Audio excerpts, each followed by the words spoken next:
ಹದಿನಾಡು ಪಾಳೆಯಪಟ್ಟಿನ ಮಹಾರಾಣಿ ತನ್ನ ಮಗಳನ್ನು ಯದುರಾಯನಿಗೆ ಮದುವೆ ಮಾಡಿದಳು.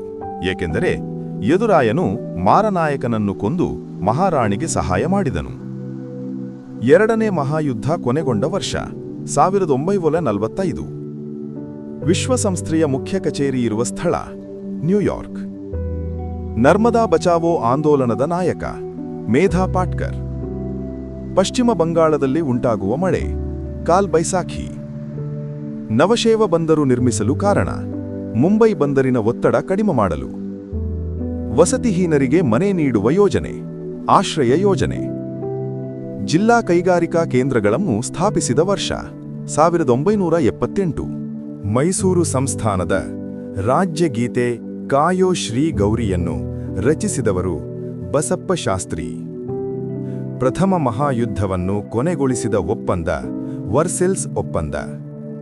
ವಿಶ್ವ ಶಾಂತಿಯನ್ನು ಕಾಪಾಡುವ ಉದ್ದೇಶದಿಂದ ಸ್ಥಾಪನೆಯಾದ ಲೀಗ್ ಆಫ್ ನೇಷನ್ಸ್ ವಿಫಲವಾಗಲು ಕಾರಣ ಎರಡನೆಯ ಮಹಾಯುದ್ಧದ ಪ್ರಾರಂಭ.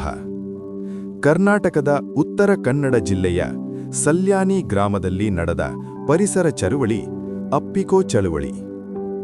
ಭಾರತದಲ್ಲಿ ನಿರ್ಗಮನ ಮಾನ್ಸೂನ್ ಮಾರುತಗಳ ಅವಧಿ ಅಕ್ಟೋಬರ್ ನವೆಂಬರ್. ಮಾರ್ಗಸೂಚಿ ಎಂದು ಕರೆಯಲ್ಪಡುವ ತಂತ್ರಜ್ಞಾನ ಜಿಪಿಎಸ್. ನಮ್ಮ ಸಂವಿಧಾನದ 73ನೇ ಸಂವಿಧಾನ ತಿದ್ದುಪಡಿ ಮೂಲಕ ಸ್ಥಳೀಯ ಸರ್ಕಾರ ಪದ್ಧತಿಯಲ್ಲಿ ಜಾರಿಗೆ ತರಲಾದ ಪಂಚಾಯತ್ ರಾಜ್ ವ್ಯವಸ್ಥೆಯು ಹೊಂದಿರುವುದು 3 ಹಂತಗಳನ್ನು. ಉದ್ಯಮಶೀಲತೆಯ ಆಂಗ್ಲ ಪದವಾದ ಎಂಟ್ರಿಪ್ರಿನರ್ ಬಂದಿರುವುದು ಫ್ರೆಂಚ್ ಭಾಷೆಯಿಂದ. ಭಾರತದಲ್ಲಿ ಒಡೆದು ವಾಳಲು ಬ್ರಿಟಿಷರು 1909 ಭಾರತೀಯ ಪರಿಷತ್ತು ಕಾಯ್ದೆಯನ್ನು ಹೇಗೆ ಬಳಸಿಕೊಂಡರು? ಮುಸ್ಲಿಮರಿಗೆ ಪ್ರತ್ಯೇಕ ಚುನಾವಣಾ ಮತಗಟ್ಟೆ ವ್ಯವಸ್ಥೆಯನ್ನು ಜಾರಿಗೆ ತರುವುದರ ಮೂಲಕ ಭಾರತವನ್ನು ಒಡೆದು ಆಳಲು ಬ್ರಿಟಿಷರು 1909ರ ಭಾರತೀಯ ಪರಿಷತ್ತು ಕಾಯ್ದೆಯನ್ನು ಬಳಸಿಕೊಂಡರು.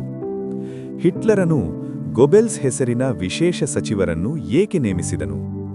ಜನಾಂಗೀಯ ದ್ವೇಷವನ್ನು ಪ್ರಸಾರ ಮಾಡಲು ಹಿಟ್ಲರನು ಗೊಬೆಲ್ಸ್ ಹೆಸರಿನ ವಿಶೇಷ ಸಚಿವರನ್ನು ನೇಮಿಸಿದನು.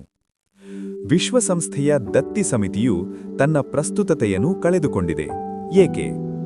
ಏಕೆಂದರೆ ಇಂದು ಯಾವುದೇ ಭೂಪ್ರದೇಶವು ಈ ಸಮಿತಿಯ ಆಡಳಿತಕ್ಕೆ ಒಳಪಟ್ಟಿಲ್ಲ. ಪೂರ್ವಾಗ್ರಹವನ್ನು ವ್ಯಾಖ್ಯಾನಿಸಿ.